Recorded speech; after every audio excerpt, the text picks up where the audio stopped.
Hello, today we're going to go over the new Canvas feature, discussion checkpoints. In discussion checkpoints, you can now add multiple requirements within a discussion that are due on different dates. Let's get into what that looks like in Canvas. So as you can see here, I've created a discussion. And in my discussion directions, I have the requirement that you have to have your initial response and 2 additional responses to classmates.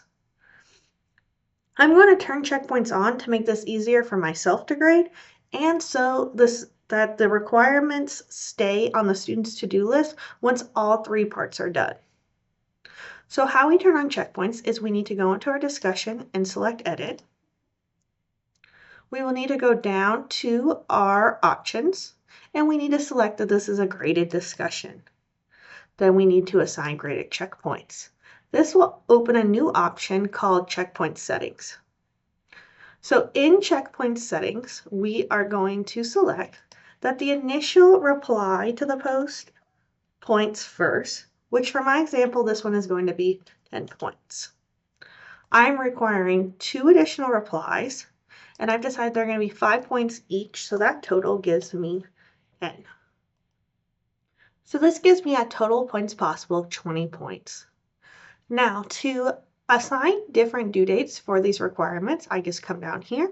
This first box is my due date for my initial reply, so I can put that at 1 date.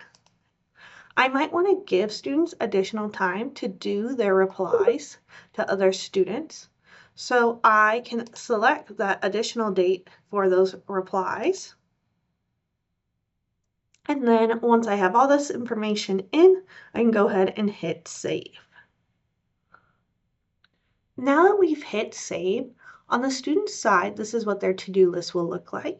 It will have the requirement of the initial post and then the required 2 replies as 2 separate assignments that they need to complete in their to-do. Now that the students have posted in my discussion, I can go ahead and see what checkpoints look like in Speedgrader. So going to Speedgrader, I have my example student Julio who has done all 3 requirements.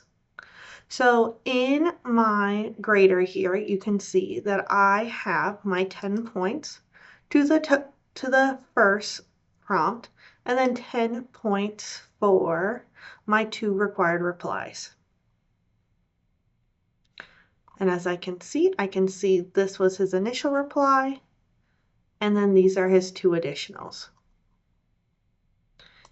I can switch to view the replies in the discussion format, so it's easier for me to see what he was replying to. So here you can see reply 1, which is his initial. If I scroll over, it'll show me where his next reply was. And then I can go to his last reply to somebody. And here I can enter his grades, so 10 for initial, and we'll do 8 for his checkpoints, giving him a total of 18 out of 20 points for that discussion. Now I'm going to show this example as if I had attached a rubric. Now that I've attached a rubric here, let's look how we can use the rubric to grade. So I'm going to go ahead and switch it to full discussion. And then I can go to my rubric. I just used a rubric that had initial response criteria and then my additional responses criteria. So I'd grade my initial response. I would then move to my additional response 1. Look at that, give that a score. And then I can move to additional response 2 up here. Look at that one, give that one a score. And now I've completed my rubric. My rubric score will save, however, it will not go into the gradebook. I will need to come up here and still fill out these grading boxes. So my initial reply in my rubric, I give it a 10. And then because my checkpoint score is combined, I'll need to look at my sum. So I have 3 and 5, so I need to put an 8 in this box. And then that score of 18 will save.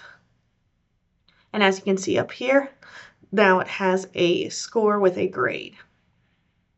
So that is an overview how you can use rubrics with your checkpoints discussion. And that is an overview of discussion checkpoints. Please reach out to the Faculty Success Center if you need any help or have questions about this new Canvas feature. Thank you.